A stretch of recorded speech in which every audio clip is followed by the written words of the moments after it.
करती हूँ दीदी के चैनल पे आप सभी का एक प्यारा सा गीत लेके आए। कैसा लगेगा कमेंट हैंग बॉक्स में करो बताइए तो। और इनके चैनल को ज्यादा से ज्यादा सपोर्ट करिए और फ्रेंड ढेर सारा प्यारा आशीर्वाद दीजिएगा। कौन गीत गई करो के रहा सीख नहीं था इसे चालू करें गाड़ी याद है क्या और लगेगा कमेंट बॉक्स में बताइएगा और इनके चैनल को ज्यादा से ज्यादा सपोर्ट करिएगा। चलो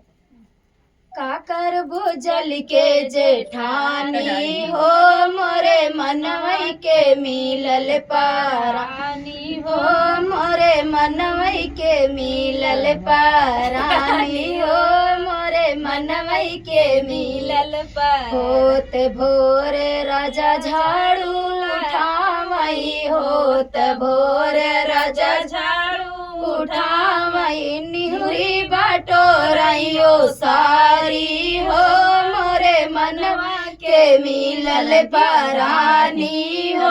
मोरे मनवई के मिलल परानी हो मोरे मनवई के मिलल होत भोरे राजा चूल्हा लगे बैठे होत भोरे राजा चूल्हा लगे बैठे गरम कढ़ाई सो हारी हो मोरे मनवई के मिलल परानी हो मोरे मनवई के मिलल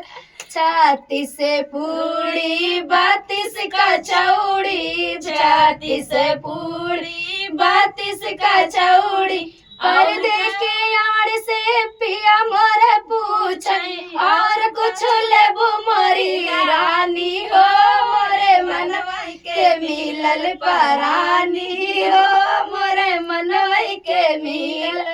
परानी हो मोरे मनवई के मिलल काकर बुझल के जेठानी हो मोरे मनवई के मिलल परानी हो मोरे मनवई के मिलल परानी हो मोरे मनवई के मिलल मिलल। तो आप लोग का गीत कैसा लगा कमेंट बॉक्स में बताइएगा और चैनल को ज्यादा से ज्यादा सपोर्ट करिए। बहुत मजाकी गीत था।